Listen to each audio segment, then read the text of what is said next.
Hello guys, this is energetic Aryavart Vikas from Deogarh Jharkhand. आज फिर से मैं आया हूँ एक नई कहानी की ओर।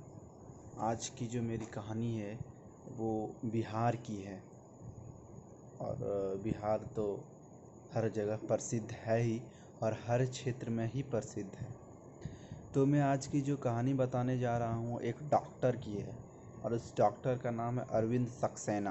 डॉक्टर अरविंद सक्सेना जो बिहार के नालंदा यूनिवर्सिटी से अपने पढ़ाई करा और पढ़ाई करने के बाद बहुत मेहनत करने के बाद उन्होंने डॉक्टर की उपाधि ली और डॉक्टर के क्षेत्र में एक अहम भूमिका निभाने लगे।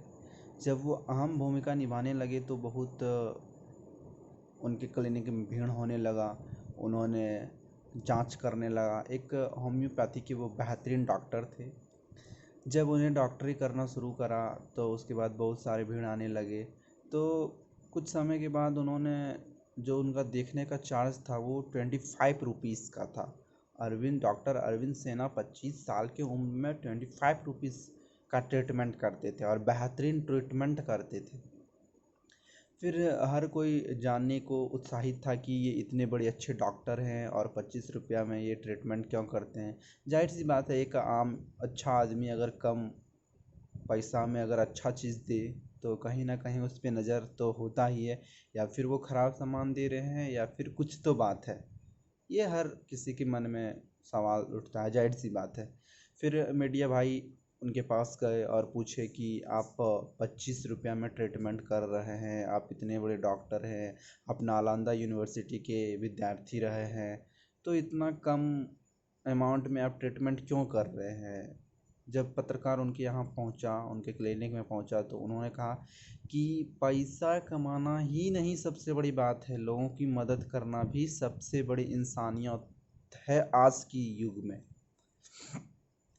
फिर उन्होंने पूछा कि पैसा की तो आपको ज़रूरत होगी ही, मदद करना अच्छी बात है, उसके साथ साथ पैसा की भी ज़रूरत होती है। तो उस डॉक्टर ने कहा कि मैंने पैसा को उतना इम्पोर्टेंस नहीं देता हूँ जितना कि मदद करने का। तो इस स्टोरी से मुझे ये पता चलता है कि पैसा सबसे बड़ी चीज़ नहीं होती है। अगर आप किसी को मेहनत करते हैं, आप किसी को मदद करते हैं, आप किसी के लिए कुछ करने को चाहत जज्बा रखते हैं, सबसे बड़ी धन आज की ज़िंदगी में, आज की दिनांक में वही है। जैसे ने डॉक्टर अरविंद सक्सेना ने यही करा और करते करते करते करते बेहतरीन काम करने लगे, अपने फील्ड में बेहतरीन काम करने लगे। सो इससे मुझे ये पता चलता है कि लोगों को मदद करना आवश्यक होता है, जहाँ ज़रूरत होता है वहीं मदद करना भी चाहिए। पैसा तो आज आपके पास है तो कल किसी और के पास चले जाएगा, लेकिन अगर आप किसी को मदद कर देंगे तो वो शायद कुछ सालों तक, कुछ वर्षों तक इसे याद रखेंगे। ये जो मैं कहानी बता रहा हूँ बहुत वर्षों पुरानी कहानी है, लेकिन हम लोग अभी इसे भी याद करते हैं कि नहीं, कोई एक बिहार का लाल था जो 25 रुपये में ट्रीटमेंट करता, होम्योपैथी का 1 नंबर दवाई देते थे। सो धन्यवाद। आज की मेरी यही कहानी है। Bye bye.